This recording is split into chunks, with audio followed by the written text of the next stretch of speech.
Muchos y muchas me escribís proponiéndome series y películas que tratar en este espacio, y la verdad es que vuestras sugerencias y recomendaciones siempre me resultan muy inspiradoras. Así que el programa de hoy se lo quiero dedicar a analizar una de vuestras propuestas, la controversia que ha generado la nueva serie de Netflix titulada Dahmer, Monstruo, la historia de Jeffrey Dahmer. Dahmer, uno de los asesinos en serie más famosos de Estados Unidos, conocido por haber matado, desmembrado y canibalizado a 17 hombres y niños, casi todos ellos racializados, entre 1978 y su captura en 1991, ha sido objeto de un sinfín de obras de televisión, cine e incluso podcast. Hace 20 años se estrenó el biopic Dahmer, cuya trama se centra en la noche en la que Rodney, la última víctima potencial del asesino, intenta escapar de la casa de Dahmer. Al igual que la serie de Netflix, esta película utiliza flashbacks para explicar qué acontecimientos de su pasado llevaron a Dahmer a convertirse en un asesino. En 2017 se estrenó la película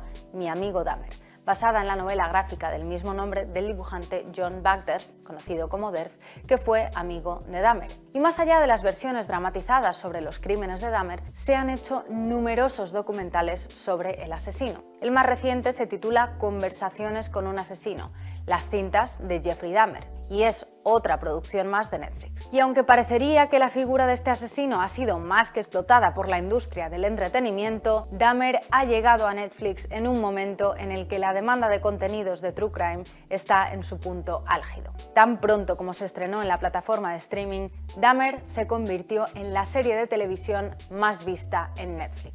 La serie prometía denunciar el racismo y la negligencia de la policía, razón por la cual Dahmer pudo cometer estos crímenes sin ser detenido durante más de una década. Y es cierto que esta crítica está presente en la serie, especialmente a partir del 6º episodio. Sin embargo, esto no ha evitado la controversia. El drama de Netflix ha levantado varias polémicas que nos llevan a plantearnos una serie de cuestiones éticas y sociales que tienen que ver, por un lado, con el enfoque de la serie en relación con las víctimas, por otro lado, con las implicaciones de raza de esta dramatización de los crímenes de Dahmer y, por último, con la manera en que Netflix ha vinculado la serie al colectivo LGBTQ. Controversia número 1. Las historias sobre violencia conllevan una cierta responsabilidad para con las víctimas y sus familiares que esta serie no parece haber tenido en cuenta. La conversación alrededor del trato que le da la serie a las víctimas de Dahmer comenzó en Twitter. Una de las primeras personas en denunciar que la gran plataforma de streaming se estaba aprovechando del trauma sufrido por estas víctimas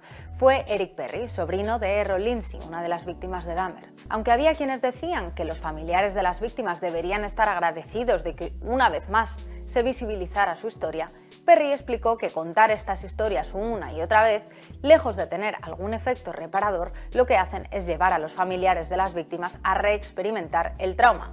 ¿Y para qué?, dijo en un hilo de Twitter.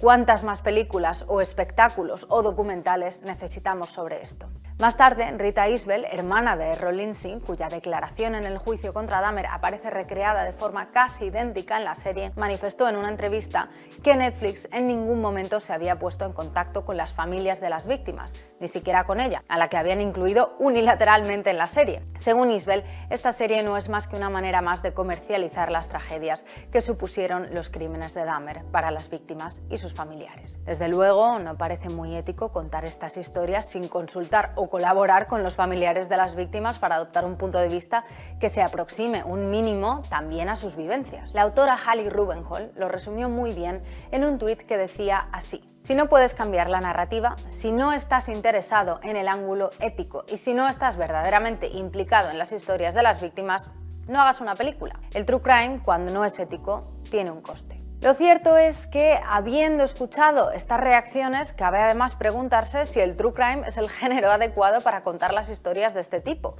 teniendo en cuenta que la dramatización y la comercialización de estos hechos afectan a víctimas reales. Y esto nos lleva a la controversia número 2. El auge del true crime viene acompañado de una inevitable romantización de los criminales que protagonizan estas películas y series. Normalmente personas blancas con las cuales acabamos empatizando por eso de que para que un personaje sea interesante debe tener no solo sombras, sino también luces. Series recientes que nos ponen en esta posición de empatizar con villanos que han existido en la realidad hay muchísimas. Tenemos The Dropout, la serie sobre Elizabeth Holmes en la empresa biotecnológica Theranos. Tenemos ¿Quién es Ana?, la miniserie sobre la falsa millonaria Anna Sorokin. Y cómo no mencionar extremadamente cruel, malvado y perverso el biopic de Ted Bundy, protagonizado por Zac Efron, que despertó más debate sobre el atractivo del actor que sobre los crímenes cometidos por Bundy, algo que por cierto también ha ocurrido con Evan Peters, el actor protagonista de la serie de Netflix. El propio Peters dijo en una entrevista que a pesar del título de la serie, que claramente pone a Dahmer en el centro mencionándole no una vez sino dos, esta no pretende ofrecer la perspectiva de Jeffrey Dahmer, sino hacer un comentario sobre cómo, debido al racismo y a la homofobia de la sociedad y del sistema, Dahmer se libró de ser detenido en múltiples ocasiones. De hecho, según Peters, Ryan Murphy, el creador, impuso durante la realización de la serie la regla de que la historia nunca se contase desde el punto de vista de Dahmer. Así, la serie detalla los atroces crímenes de Dahmer a través de los ojos de Glenda Cleveland, su vecina, una mujer negra que había puesto sus sospechas en conocimiento de la policía repetidas veces sin éxito alguno. Sin embargo, si el objetivo era no poner en el centro la perspectiva de Dahmer, es sorprendente que los primeros 5 episodios de la serie nos muestren una versión dramatizada de la infancia de Dahmer, en la que vemos cómo su madre sufre graves problemas de salud mental, cómo sus padres acaban por divorciarse, cómo Jeffrey sufre bullying en el colegio, etc., sugiriendo que la transformación de Dahmer en un asesino tuvo que ver con las carencias de su infancia y su adolescencia o la incomprensión de su entorno en lo referente a su sexualidad, en vez de incidir, por ejemplo, en qué le llevó a matar solamente a hombres gays o racializados. En fin, no puedo evitar pensar en que cada vez que hay un tiroteo masivo en Estados Unidos, crímenes normalmente perpetrados por hombres blancos de ideología ultraconservadora, los medios, en vez de poner el foco en los elementos sociales e ideológicos de este tipo de crímenes, los individualizan a través de discursos relacionados con la salud mental de los criminales que los perpetran. Ejemplo de ello fue el tratamiento que se le dio en la prensa al neonazi Dylann Roof, responsable del tiroteo de Charleston Church en 2015. Mientras tanto, cuando los crímenes los cometen personas racializadas, se les llama inmediatamente delincuentes y terroristas y nadie se pregunta por su salud mental. Y este tipo de marcos que justifican los crímenes de las personas blancas por el hecho de ser blancas no se utilizan solamente en las noticias, sino que también están presentes, por supuesto, en el entretenimiento. La controversia número 3 tiene que ver con la descontextualización de la supuesta problemática que pretende denunciar la serie, es decir, el racismo y la homofobia que llevaron a la policía a no actuar ante las múltiples desapariciones de hombres, en su mayoría gays y negros, en Milwaukee, Wisconsin. A pesar de los numerosos contenidos que se han creado a partir de los crímenes de Jeffrey Dahmer, resulta extraño que ninguna de estas piezas profundice realmente en por qué las personas racializadas y LGBTQ constituían una presa fácil no solo para asesinos en serie como Dahmer, sino en general. La razón: una historia profundamente arraigada de violencia e indiferencia policial hacia estas comunidades en los centros urbanos de los estados del medio oeste de Estados Unidos, donde tiene lugar la serie. Aunque es cierto que la serie pone de manifiesto este problema, lo hace de manera bastante superficial, sin profundizar en esta historia de violencia policial que es tan importante para entender por qué Dahmer pudo continuar asesinando durante más de una década. En la actualidad se dice que Milwaukee es una de las peores ciudades de Estados Unidos para ser negro, pero en vez de indagar en esta realidad, Dahmer nos ofrece una producción de Hollywood más que se recrea en el trauma de las víctimas mientras elude las condiciones que permitieron a Dahmer entrar en una comunidad